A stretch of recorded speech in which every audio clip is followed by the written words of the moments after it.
Well, we made it, everybody. The big day is here. It's Monday Night Raw tonight, Liam. Let's go. Oh, yes. And there's an Edmonton Oilers game, too. We've got a late one tonight. Hello and welcome to Oilersnation's Pregaming with BORDZY, presented by Sherwood Ford. We are live from the Sports Closet studio, where I laughed at the very first comment in here from Brad Aneski, who said, "I'm terrified for this game." That makes two of us, Brad Aneski. But hello and welcome. Thank you for joining us today. As you can tell on your screen, I am joined by the one, the only. We had a nice from home day today for Oilers Nation Every Day because we're going to be here all night long. We've got the Betway watch party going on tonight. We got the chairs all lined up behind the office so you can watch us stress out in real time. But hello, Liam. How are you doing? And Banana Counter. You didn't bring it. I didn't see you walk in with any. I've had a day. Yeah, you have. You have. I couldn't even think about what I was going to eat today. Up until I got to the office today, until Kennedy was kind enough to DoorDash us some food. Yep. I had a bowl of spicy Mr. Noodles.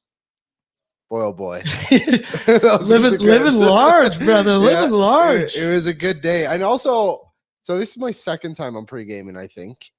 Because we did the Rangers game. Yeah. Hopefully it's better outcome. I've never watched the intro before. Yeah, it's pretty cool. It's pretty cool. It reminds me of Spider-Man, like the Miles Morales one. Oh, yeah. Spider-Verse. That was it. Great movie. If you guys haven't seen that one. Have you seen the second one? Oh, have I seen this? Just as dope as the first one. Yeah, very good. Very good. Yep. So hello, everybody. Thank you for joining us. I see a lot of familiar names flying in here. Flute, I am full of nerves. Chris, his body is ready. That's right, baby. What's the Michael Scott line where I am fully ready to get hurt again? It's been 2 full days. Let's line them all up again. Let's do this. Let's do this dance. Flute said also, hello, Aaron. I hope you're well. Hey, I am well. Thank you for asking. I had a nice little Sunday yesterday. Yeah. I tried not to think about the Edmonton Oilers by watching football. And then I said this to you earlier. I'm at a place in my life that I've really never been before. The Oilers suck. Yeah. The Patriots suck. The Raptors suck. The Blue Jays are a dumpster fire.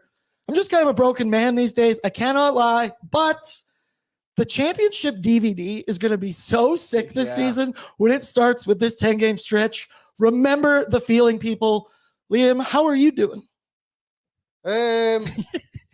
You know what? The DVD, I agree, is going to be a fantastic. It's going to be a sick DVD. And we're going to remember this. I always think that I should make a diary of not my life in particular, because I just the ebbs and flows of the Oilers season. The Oilers, how I was feeling about the team on one day. Maybe I'll get that going, and then we can kind of flash back on it. But I think that'd be a cool little thing to do. Maybe that would be a great article. I would check that every day. Maybe I could make a book about it. That would be a good monthly article, wouldn't it?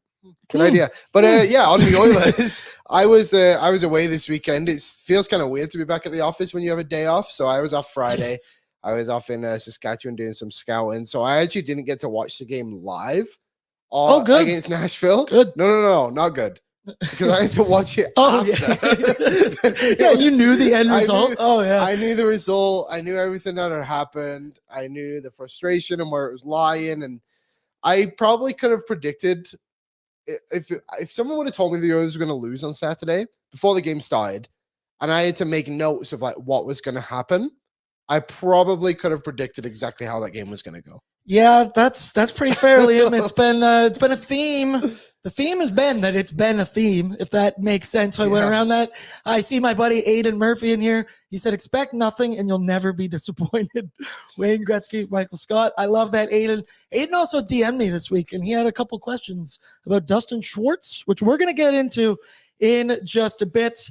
I did make this joke earlier that I am now I've been appointed, I guess, as the new citywide therapist, especially after a game like Saturday. No, I'm not certified, but I have been a lifelong Edmontonian, so I'm kind of certified to do something like this. We talk each other off the ledge. We get each other fired up. It's funny because After Dark's so negative. And then the next pre-gaming, there comes hope again. There it goes, Liam. Hope will never die. Hope we'll never die. Do you have some hope? Do you have some hope tonight? Curtis P. Liam wears depression in his face. That's probably fair. The moment. Liam's had a long day today too. This game starts at 8. We've got to do the watch along and then after dark. So you're getting a lot of me and Liam today. It's nice.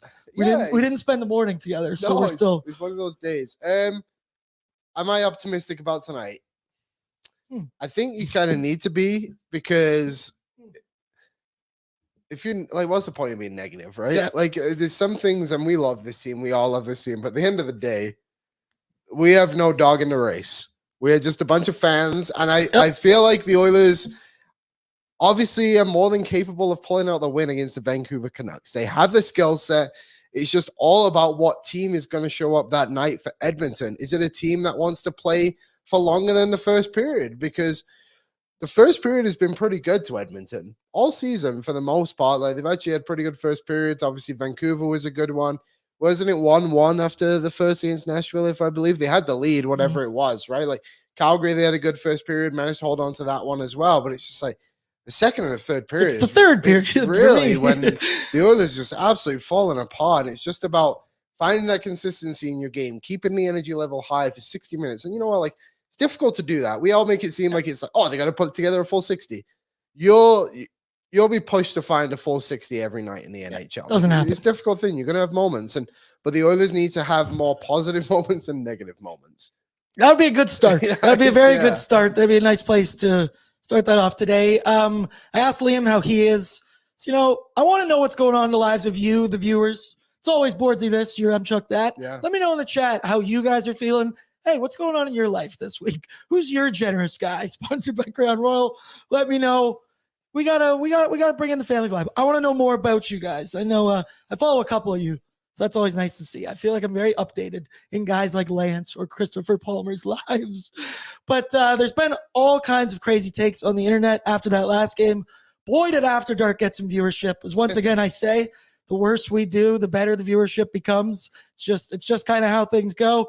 There's been all kinds of crazy takes.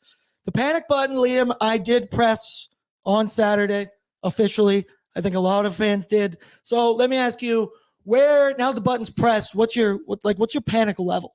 Or did you press the button? I mean, you're so defeated. It's hilarious. I'm just trying to think of where we're at as a team right now. I keep playing that back in my head of Connor McDavid, what he said after the Nashville game, when he's like, we started the season last year at 7-3, what I think I was at 7-3 or 7-2-3, whatever. Then we went 3-7. So I'm trying to keep like a level head of where this team can be at the next 10 games. I think tonight is a big game for them. Obviously, like from this point out, they probably need to rattle off 3 in a row here, which is very doable. The thing is, if you win tonight, you play San Jose next. If you lose tonight and then go into that San Jose game, you don't want to have San Jose have that confidence to be like, well, we can beat this team too. They're not very good either. Like, the Oilers need to gain some momentum tonight. So my panic button hasn't been hit yet, but I'm more concerned today than I was last week. Yep, before definitely. the Nashville game. I admire you for not smashing the button. Because even the thing is too, they're just struggling to carry any momentum from game to game. The Calgary game, okay. So we have a few days off. We spoke about it on Oilersnation every day. The vibes are very good. Like, everything's feeling good about this team. Then you go into the Dallas game.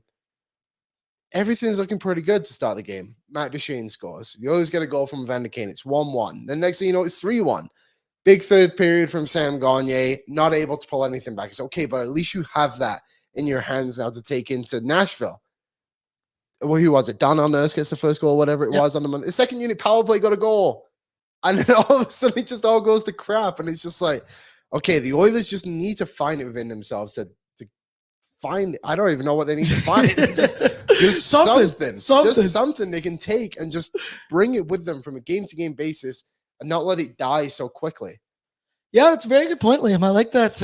It's carrying it over from game to game. Once you have a good one, it's something I think our goalies are lacking in, stringing a couple games together. But obviously, the big subject has been Jay Woodcroft's name on the hot seat. Tyler said today that it's on the players, and this is just kind of a knee-jerk reaction.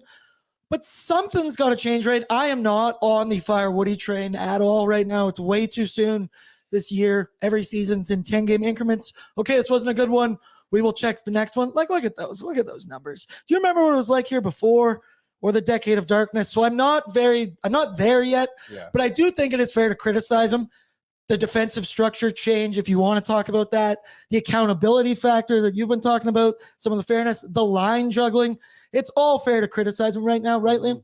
Yeah, it is fair to criticize him. And nobody on this team right now, nobody in this franchise right now is sheltered from the criticism. Like, they all deserve it.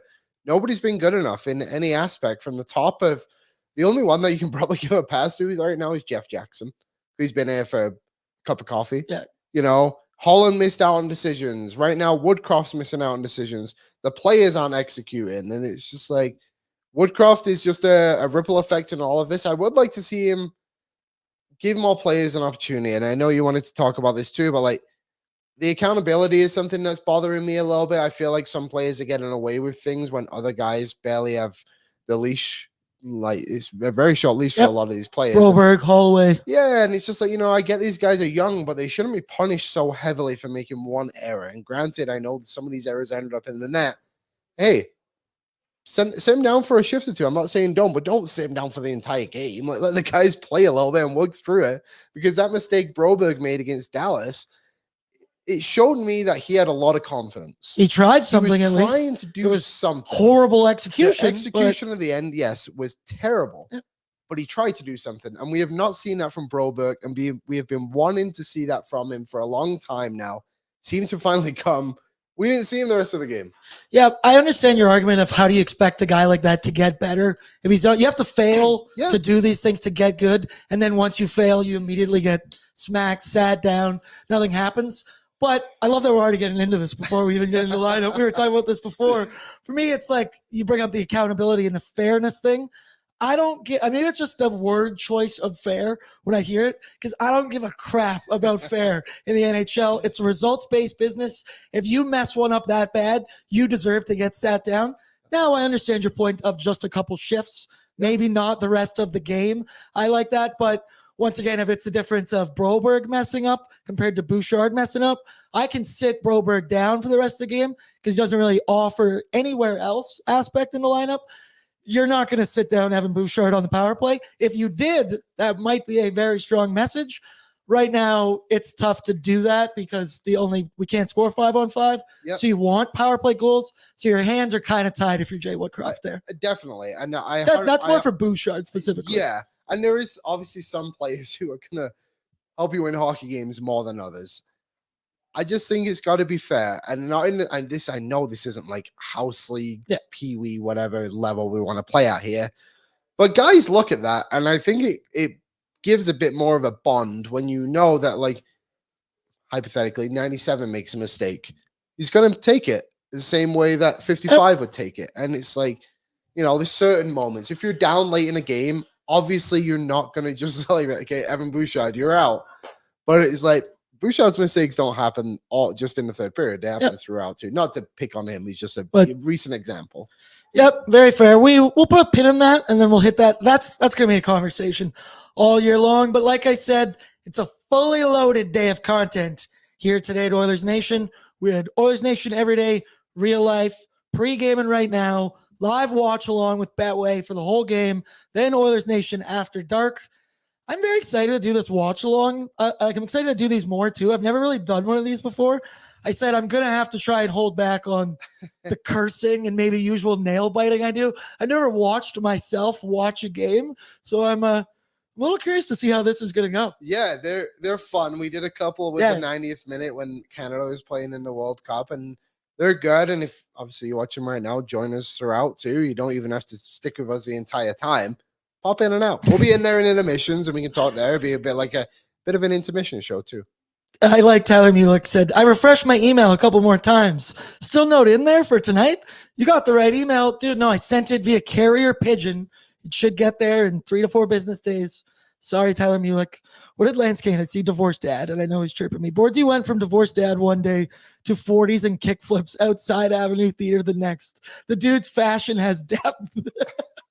Hey, thank you very much. We can do it all. Once again,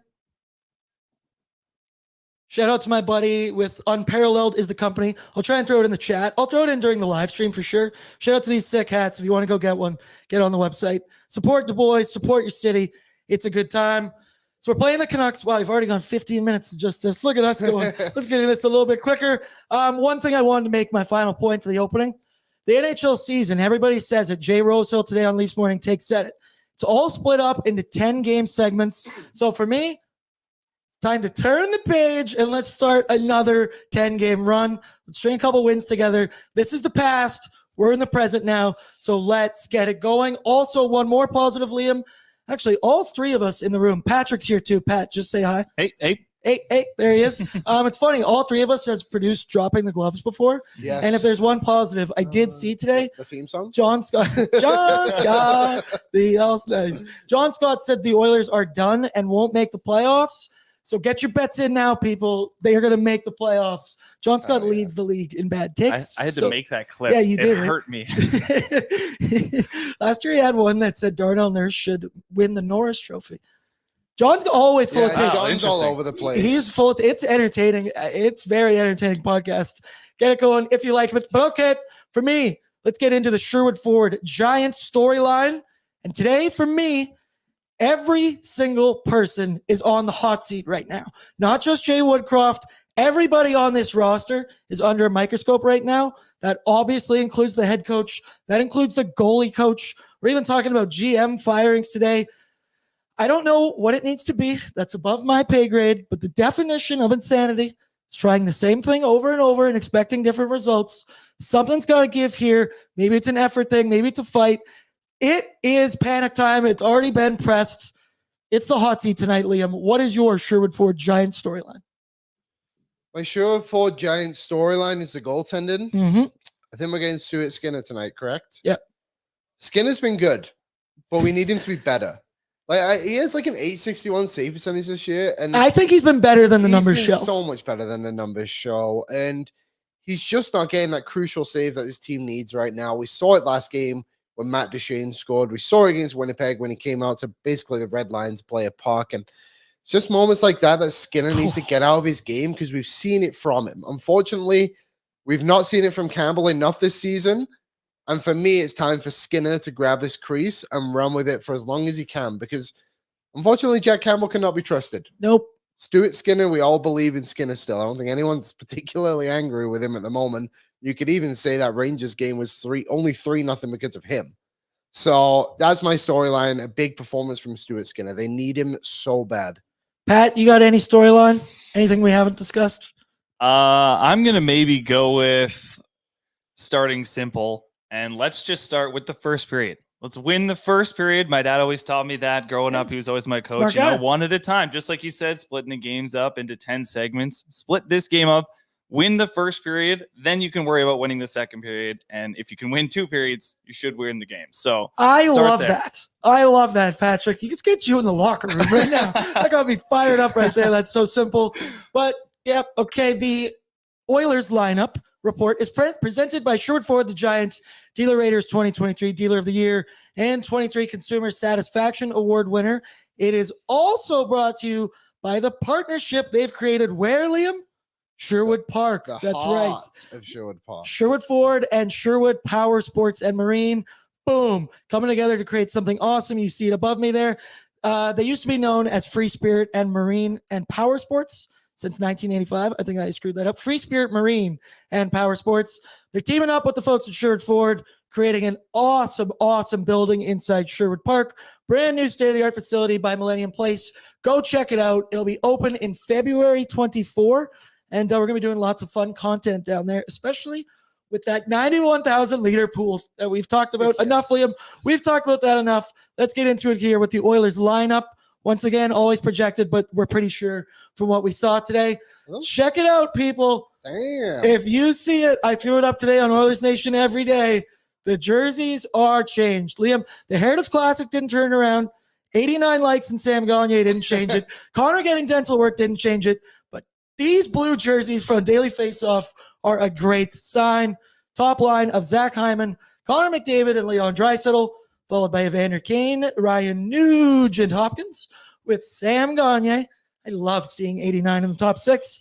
followed up by Dylan Holloway with Ryan McLeod and Warren Fogle. And then it's the new line there. So I've seen speculation. It might be Dylan Holloway, Hamblin, and Lavoie. You know the Oilers lineup. It's always a crapshoot. We never really know. Yeah. But I have seen that online. Daily Faceoff has this. Let me know in the chat what you would like them to roll with. Then we look at the decor. It's Matthias Ekholm with Evan Bouchard and Darnell Nurse and my best friend Cody Ceci.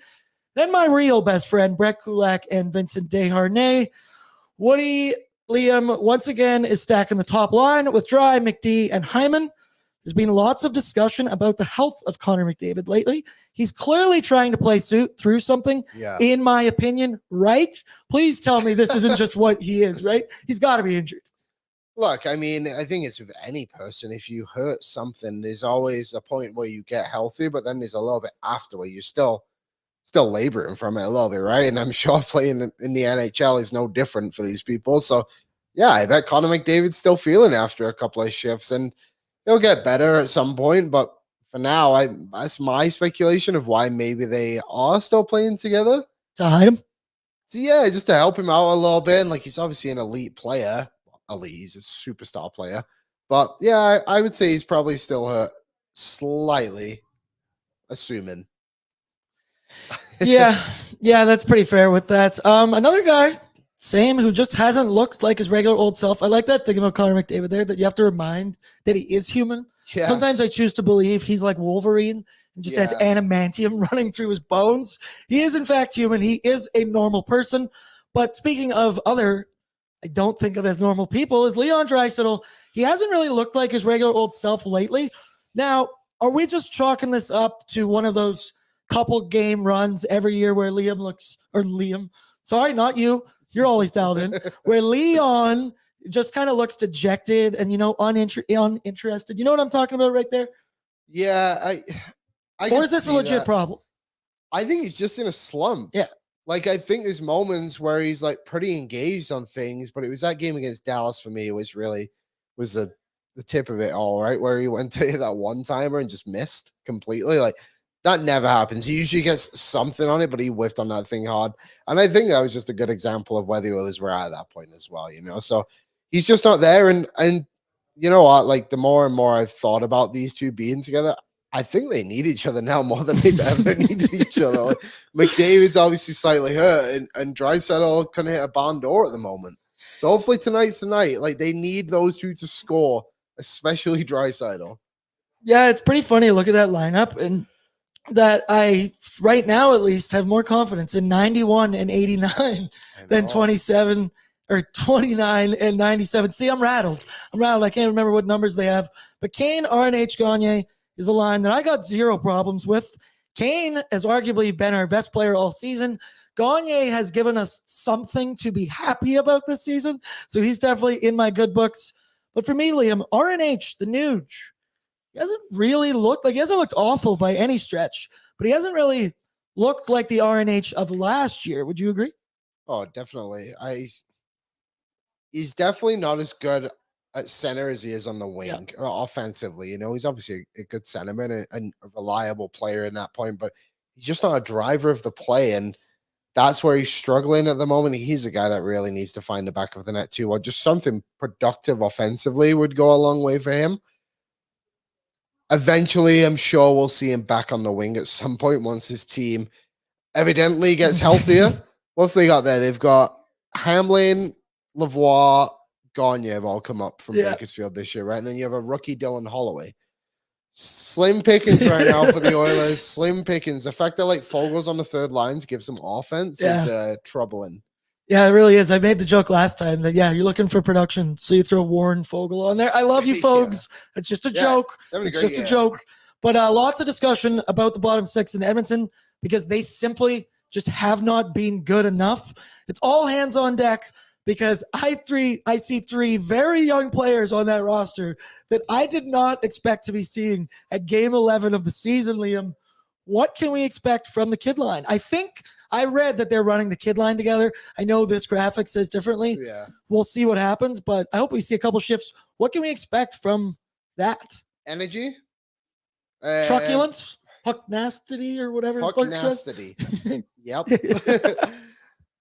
In the preseason, I'm pretty sure Holloway and Lavoie played a game. The game I went to was against Calgary. I'm sure in that game they played against each other. And to me, that was the best Lavoie looked during the preseason. So if Holloway and Lavoie are together tonight, the way it kind of worked there was Holloway essentially went and got the puck. Lavoie parked his ass in front of the net in the slot, waited for the puck to come to him, got himself a goal.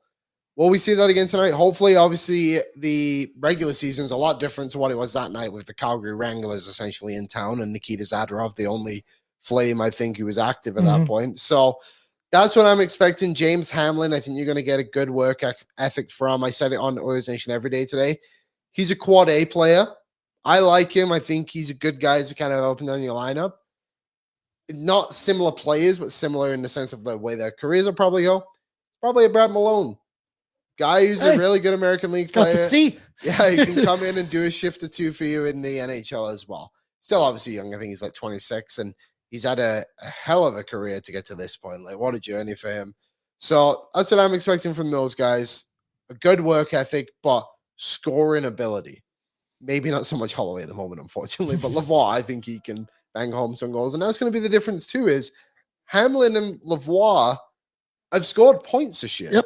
Granted, the American League, but either way, you're still They're on the board. Yeah, you know how to do it that way, where Holloway's gripping the stick a little bit. I know people were complaining about his playing time last game. Did he earn more playing time? I'm 100% sure on that too. So I'm curious if those guys will carry Holloway to a bit of success, or if he'll be able to step up his game and help those guys tonight. Yeah, Pat, I think we have a little James Hamlin graphic in there, if you could throw that up for me. But James Hamlin, for me, I mean, we've seen him, once before, I think, as an Oiler? He played a few times last year, maybe a handful, Yeah, a handful of games, right? But I think he's going to bring you effort. He's going to bring some tenacity on that bottom line with the kids. He's playing for a job like any of these guys. He doesn't want to get sent back down. Sometimes that is the greatest motivator of them all. I could see him scoring one like Gagne did, where he just run in the front of the net, just start poking away at it, pops right in there. That's what I kind of see. But once again, we can talk about this kid line for everything, and then they might actually end up playing 4 minutes on the ice combined. Who knows? We'll see what we get with that one. But I wanted to ask as well, since I haven't really seen you since the last game, Raph Lavoie made his debut. Coombsy called him Giraffe Lavoie because I did not realize how huge that dude is. 6'4", right? He is a big dude on the ice. But what did you think? What did you think of him?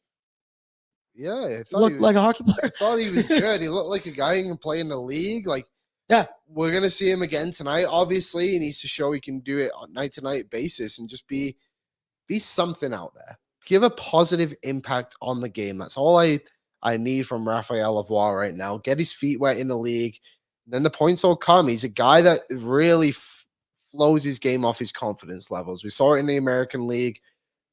Last season, to an extent, I would say the start of the season was tough for him, and then the back half of the year, he's one of the best scorers in the league. The year before that, it was, boy, oh boy, it was an absolute roller coaster. I'm surprised he didn't get seasick on that thing, to be honest. So he's good. He's good. All those people who were saying he deserved to be at the start of the season clearly didn't watch all his games in preseason. He now deserves to be here for the way he went down to Bakersfield and made a statement in his game, being the American Hockey League Player of the Week, I believe it was. Maybe a month, I can't remember. Pretty sure it was week. He's good. He's a good player. Better than Adam Ernie. Yeah, I'm excited to see. And yes, once again, Liam might be Adam Ernie's biggest hater, but he's also a fan. He said he can make an excellent oil rigger. You did say that. I like this from Josh in here. Is Hamlin the vibes guy that we needed? We need a couple vibes guys. I think Gagne is a vibes guy. The way Kane's going right now, he's a vibes guy. But James Hamlin, yeah, get a little red rocket in there. 24 years old. I thought he was a little bit older than that. Let's see here quickly. How many games did he play for the Oilers last season, if it's loads? 10 games. Hey, there you go. No points, but we'll take it. Hey, there's a sector of the season right there. Lance said, Bordsy, can we get your locker room speech to this team, please? That'll be on the live stream, buddy. I'm going to hype us up right before the third period. Don't you worry. But okay, I know this is a pre-gaming show, so we want to keep it to more on the ice always. But I would be remiss not to bring this up, as it's all I have seen online for the last couple of days. I'm just going to get right into it because I had a buddy kind of DM me about this. We'll get into Dustin Schwartz talk for the goaltenders. I wonder what you were but on about. Who's more responsible? I had this DM from a guy earlier. Who's more responsible, Ken Holland or Jay Woodcroft? He's just straight up wants someone to blame, and he wanted me to ask. So, Liam, who's more responsible for this right now? We discussed it today on ONE a little bit. I don't think you're getting rid of Jay Woodcroft at all. I think that's ridiculous right now. Wait, things can get way worse before I'm at that territory. We are not there. Ken Holland, everybody's talking about the roster construction because we're so close to the cap. Kind of the same old, same old. Liam, I don't want to blame, make them a scapegoat because it's on the ice. It's the problem's on the ice, but I'm going to present you the question. You answer it how you may. So who do I blame the more? most? Who do you blame more? More out of Holland and Woodcroft. If you had to pick one, I think the question was basically, who should you fire? But he worded it differently. It's Ken Holland. Yeah. Ken Holland makes the team at the end of the day. He's the one that gets in contact with all these agents and gets these players signed, makes the trades. Woodcroft's just the guy that puts them out there on the ice and hopes they can execute. It's not Woodcroft's fault that Jack Campbell can't make a save. It's not Woodcroft's fault that the Oilers' bottom six doesn't score goals. He can only do so much. I would almost put it like Holland plays Woodcroft would be probably my order to blame. Yeah. There's only so much a coach can do. And if you're out there on the ice and you're doing nothing, and we talk about the blender, and the blender is a bit irritating because it's happened so often.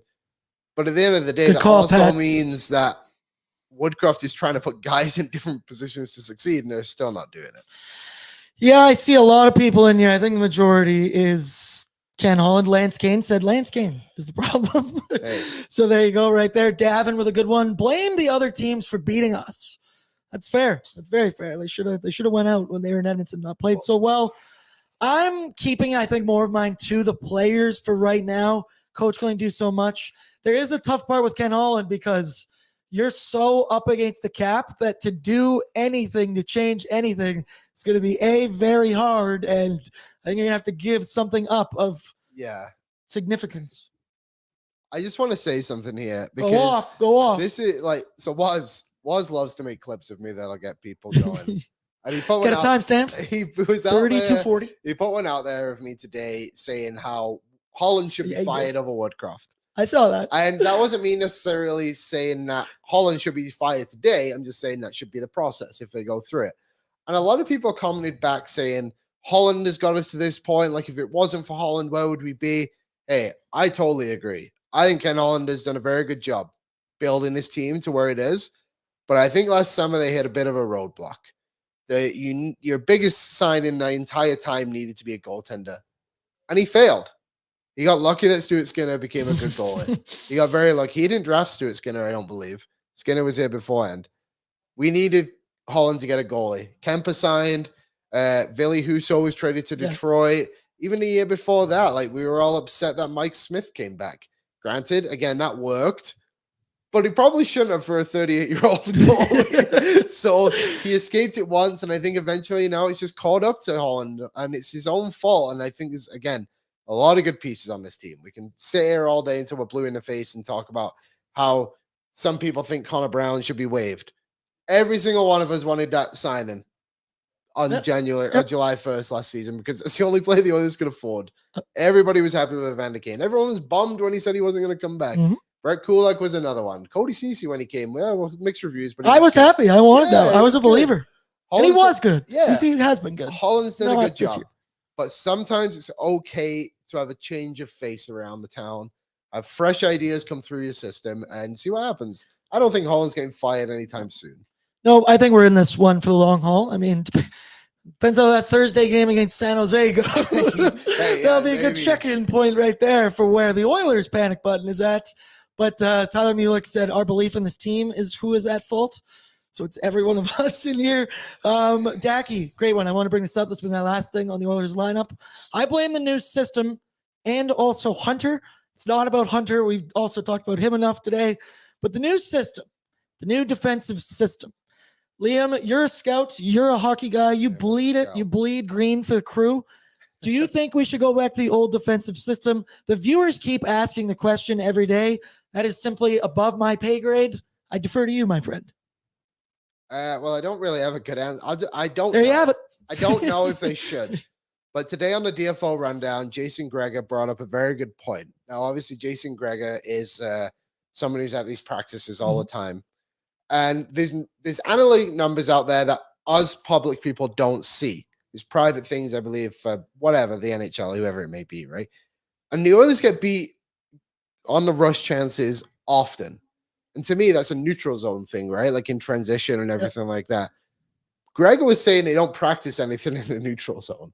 There seems to be nothing at practice at the moment that is preventing the Oilers preventing the other team from scoring on the transitions. And we've been getting beat off the rush Every game. We can sit there and we can talk about Darnell Nurse did this in front of the net. Jack Campbell bet on this. If they're just flying into the zone and do whatever they want, then that part is on the coaches, and that probably needs to change a little bit. If that's true, that's crazy. Yeah, that is crazy. Yeah, and obviously that's just what Jason said, and I 100% let's spread rumors, baby. Run with it. It's on the rundown right now. This system, it worked against Calgary, and I know Calgary suck, but to me that should have been a moment where they realized that they could do it, and they didn't bring it along again. So. Yes, it's easy to say they should go back to the old system. But in reality, if you're not winning the Stanley Cup with that system, does your system really even work? The Oilers didn't get as far as they did the year prior. I know they won more regular season games, but isn't the point of we want to win the Stanley Cup? So if this is a system that like Vegas is using, and I believe wasn't it Colorado is using it too? I don't know. Some else who won the cup. Yeah, other teams are doing it. I see Rusty in here. I think that the team just needs to buy into the new system, and Woody's philosophy will be 100% fine. That's such an easy thing to say. It's like buy in or do that. Those to me are sometimes just words. Like, yeah, you need guys to have the will to care. I saw a big thing today I think it was on Reddit. I was looking, and it was people saying the Oilers need to be more accountable. Yes. And I don't know. I was like, well, maybe accountable is not the word I'm looking for, because I think that they are accountable. They know what the problem is. For me, it's the will. You have to have the will to do something. You can be accountable and be like, yeah, I know I screwed up. You have to want to fix that and actively go out of your way to be uncomfortable, to do the things that you're not good at, try other things, get your body in different positions. Because definition of insanity, we've already covered this, but okay, we've spent way too much time talking about that. Let's get into the starting goaltenders matchup, where we can get into more coach speak just in a moment here. It's brought to you by Montorio Homes. You can build your dream home your way without breaking the bank. Work with a reputable and accredited home builder who believes your dream home should be affordable without compromising on quality or personalization. Right now, you can visit any one of their Montorio Homes show homes in and around the city. Visit Montorio Homes today at montorio.ca, and let's start building the home you've always envisioned. So let's pull it up here for me, Patrick. The matchup tonight. Boy, are those numbers drastically different to look at when they're just cut off that sign right there. Oh, maybe I can just put my finger here. Let's go as we're holding L's. And nice. Then I'll block out Thatcher Demko. Wow, Stuart Skinner has a 155 goals. Look at that. But the tail of the tape is Stuart Skinner versus Thatcher Demko. Stuart Skinner has a 1-3-1 record with a 362 goals against average and an 861 save percentage. I'm just going to get through that really fast. I didn't even hear you. Exactly. It's not even real numbers. Those aren't even real things right there. Then you look at the other side of the ice. Boy, oh boy. Thatcher Demko is confirmed really good at hockey. He has a 6-2-0 record, a 155 goals against average, a 947 save percentage, and he has 2 shutouts already in this season. He's played 8 games, Liam. That's math I can't do, but we'll see how that goes. That's pretty good. That's pretty good stuff. No wonder that's a 155 and a 947. Now, can you just throw us up, Pat? We'll get into these goalies in a moment, but I wanted to start here. If I see Jack Campbell start another game in an Oilers jersey in the next week, I'm sorry, but I am going to absolutely lose it. I am at the point here of send him down to Bakersfield. No one's going to claim him. No one's going to take that on. It gives us, an extra $1 million in cap space? Yeah. Maybe we could have a full roster. I know we have one today, but my God, I am so done with watching this train wreck. He needs to go down there, work on some stuff, figure it out. You said it earlier, Stuart Skinner, I think, for this little bit. And it's tough. It's tough, though, because we play a lot of games in November here. Yeah. But I can't do that again. The moment he bit on that wraparound at the beginning of the last game, I was a broken man. Liam, where are you at on that? Then we'll get into the matchup today. Yeah, no, I don't think he deserves to play. No. That's it, right? At the end of the day, that's where you need to be at with Jack Campbell right now, unfortunately. Like, I just hope so much they don't give him the San Jose game. You cannot. And I know it is an absolute layup to be like, okay, they don't score goals. They allow so many. The Oilers should be able to get run support. They shouldn't allow any. But we are all thinking it. You've all seen the memes on Twitter this week. If you put Jack Campbell in that game against San Jose, not to get too far ahead of ourselves, that might be the end of him. If they lose. I don't want to get too far ahead, and I don't think they will lose, but they need to ride Skinner here.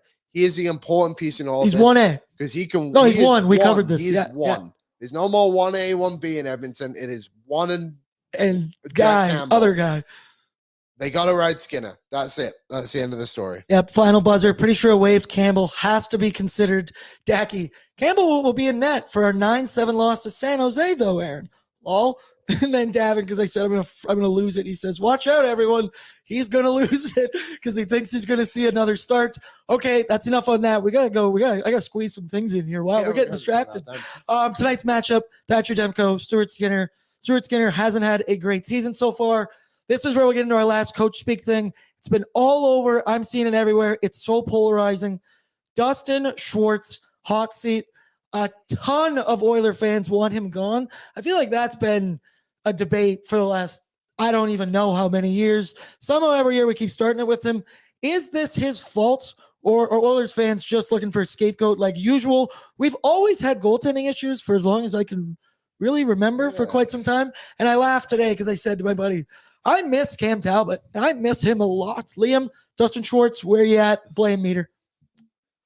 I mean, he's got something to do with it, I guess you could say, but I don't know if it's fair to put this on him necessarily. I just think it's funny sometimes when, like, it's the best example I can think of is when referees come to town and these people on Twitter are like, this guy's a joke. Like, and I'm like, how do you even know his name? How do you even know who this guy is? And that's how I feel about Dustin Schwartz. Every time somebody brings it up, it's like, what do you know? Like, what do you know that makes him so bad? And I know we can sit there and look at these goalies and be like, he sucks. How many of these goalies leave Edmonton and get better? Like, the only one I can really think of is Dubnyk. Cam Talbot didn't get better. Mike Smith retired. Mikko Koskinen went to Europe. Yeah, have we had any good goalies other than Cam Talbot? Like, Habib Bulin fell off a cliff. Like, there's so many guys, and he's just like, well, maybe they're just giving him crap. Maybe they're just giving him nothing. Stuart Skinner was an all-star last year. Nobody wants to give Dustin Schwartz some credit for that. Yeah, that's very true. That's a good point. Like, we all just want to pick at the negatives on this guy. And it's like, we don't even know. If I fell over him in the street, I wouldn't even know if it was him. I don't know what he looks like. I don't know what he looks like. I'm going to be completely honest. And quite frankly, I don't want to know. And I just don't want to hear his He probably name keeps anymore. a mask on, right? If he's a goalie coach, maybe he's got it. Hunter. Hey, oh my God. We spent a lot of time talking about Hunter today. Yeah. Once again, I don't know. I say it's above my pay grade. I never played goalie, so I don't know how much the goalie coach affects you. I know that we haven't had good goaltending for a while, but once again, Stuart Skinner was an all-star last year. So how quickly we do forget. Let me know in here what you guys think of that. Liam, go. Yeah. I was going to say, here's the lack of knowledge I have on Dustin Schwartz. Tyler Mulick just pointed out, Dubnyk wasn't coached by Schwartz. So there you go. Like, how long has this guy even been here? I have no idea.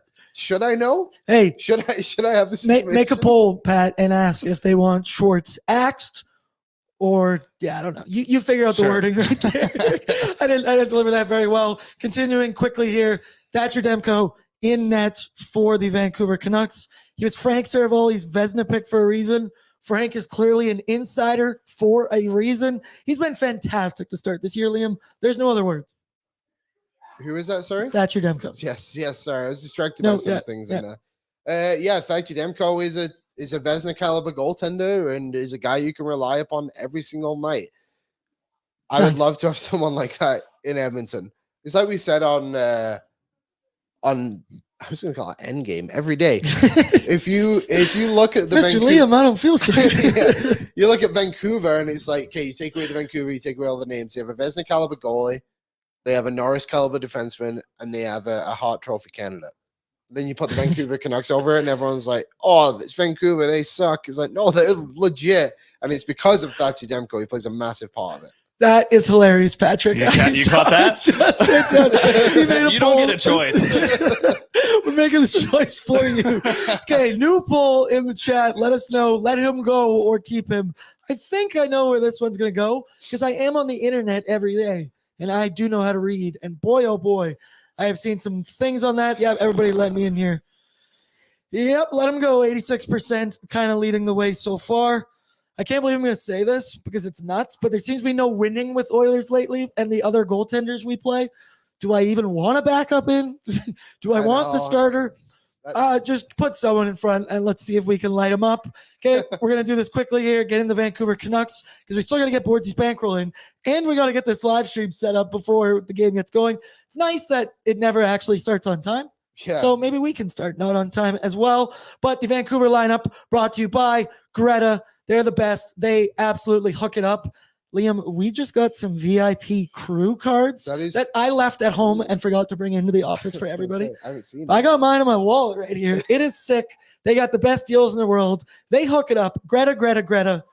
Go to the game or go to Greta, not the game. If you're not at the game, go to Greta. Have a great time. Okay, rip it up for me here. Pat, Canucks lineup. We see on the top line, it is Ilya Mikheyev with Elias Pettersson and Andrei Kuzmenko, followed by PDG, Phil D. Giuseppe, JT Miller, Brock Besser. Bottom six that I like their bottom six. It's pretty good to me. Dakota Joshua, P.S. Suter, and Connor Garland. No, he has not been traded yet. Apparently, it's very, very hard to get rid of him. We're hearing that from what is $4-point-something million cap hit. Yep. Once again, I said at the beginning of the year, why do you not want to be there? Yeah. I don't understand it. Then fourth line, Nils Höglander, Sam Lafferty, Anthony Beauvillier. I did see on Canucks Twitter, Teddy Bluger, their big offseason signing, one of their signings. Yeah, great penalty killer. He, I don't think, is playing tonight. Then it's the best defenseman in the NHL. Yes, I said it. It's Quinn Hughes paired with Philip Hronek. Then it's Carson Soucy with Tyler Myers, Ian Cole with Mark, don't call me Elliot Friedman, as Tyler said today. I really like that one. Top line of Mikheyev, PD, Kuzmenko.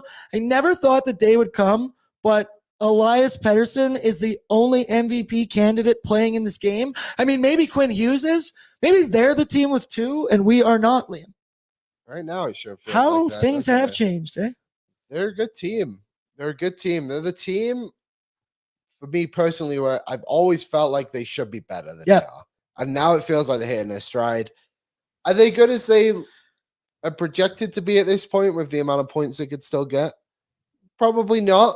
But I don't think they're far off that by any means. They're probably the only team right now that can push Vegas for the division. Yeah, they look very good, man. And Rick Tocchet is no joke. He gets those boys going.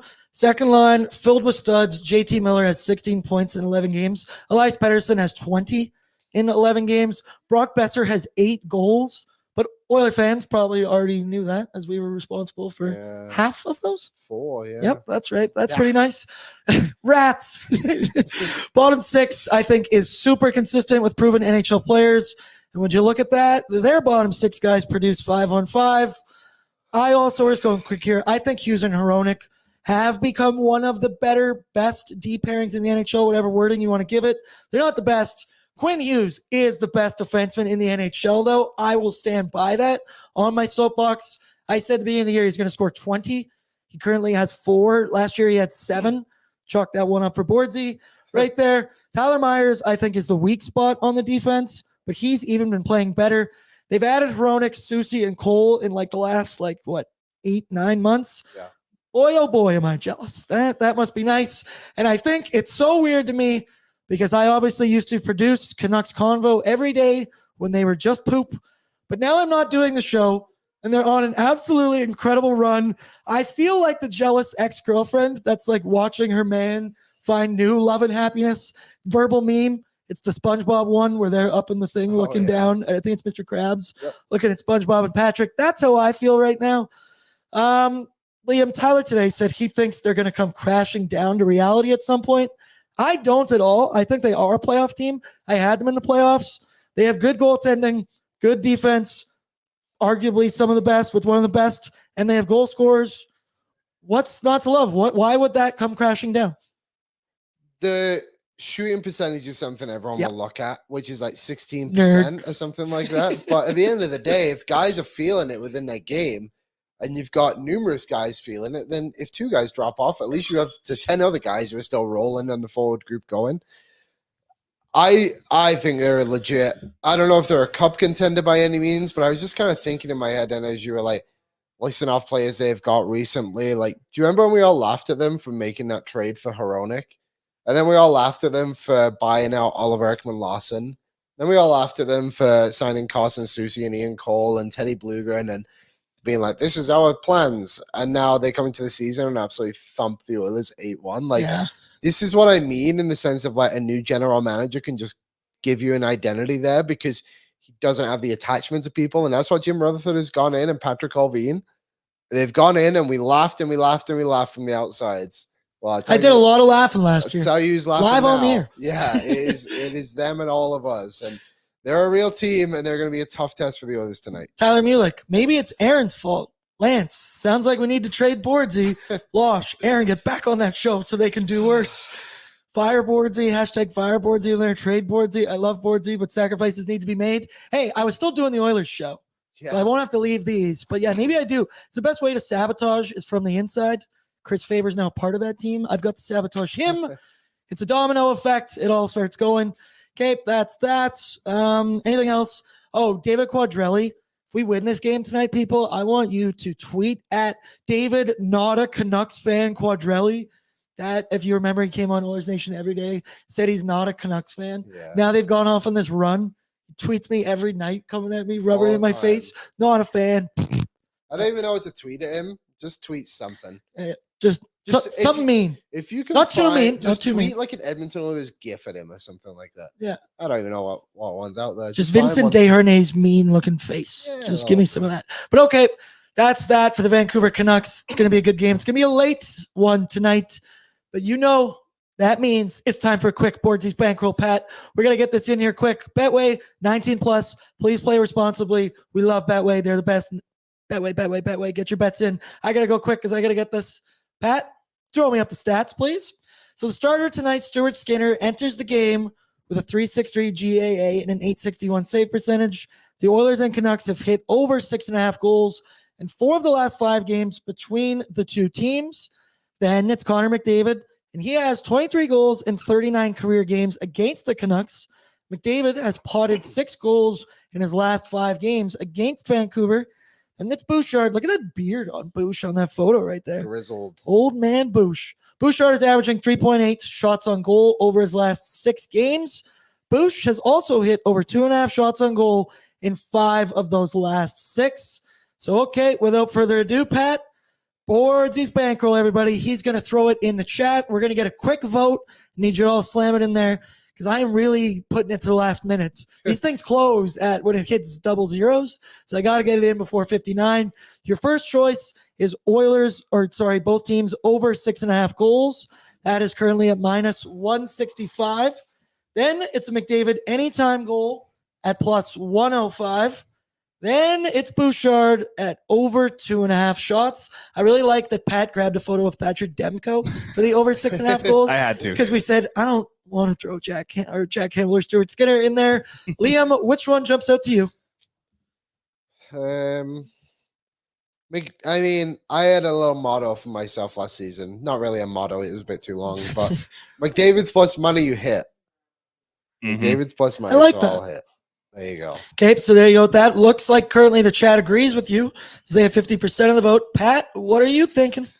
Yeah, I agree with that. McDavid, anytime he's positive, you're hitting that. Both these teams can score over 6.5 goals. We know that, so that's fair. But I've made a lot of money on Bouchard over 2.5 shots this year. I'm riding that. Yeah, we have been having a lot of fun with Bouchard shot props at the office, Pat. So I'm going to ride with that one for sure. If it was over 2.5 posts, I'd still bet it. Dude, that last one was on Thursday, I think, right? Yeah, that was a heart attack going in there because he posts don't count as shots on goal, and he had way too many of them for us. But we got it. We've been cashing on Bordzy's bankroll. I actually got to look back to update what my record is on this thing. Hey, what our record is, because we are a family. We are a squad here. I see 30 votes in. McDavid anytime goal. It's only got a 10% lead right now on Bouchard over 2.5 shots.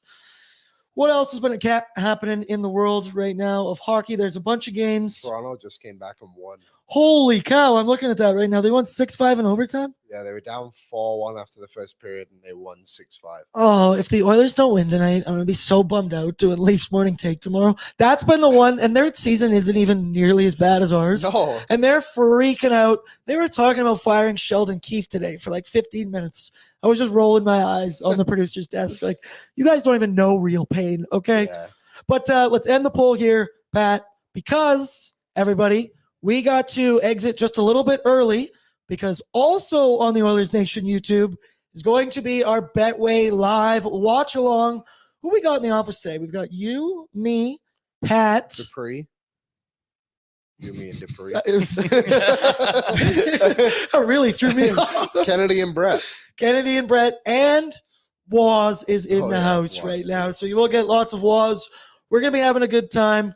Come hang out with us. As I said, I've never done this before, so you can actually go over to the chat right now. Like, the stream is up. You can we're going to go. You go over there. Yep, I love it. Lance Kane says, you work too hard, Bordsy. Hey, I do it for the fans. I do it for all of us. I love each and every one of you. So one final thank you to our sponsors, Sherwood Ford, Sherwood Power Sports and Marine, Betway, Montorio Homes, and of course, my second home besides this office, Greta Bar Yeg. We love Greta. Okay, everybody, we got to quickly run over there, and we'll see you in approximately like 5 minutes, maybe even less. Yeah. We'll catch you on in just a minute. Good luck, everybody. Let's ride, and Goilers.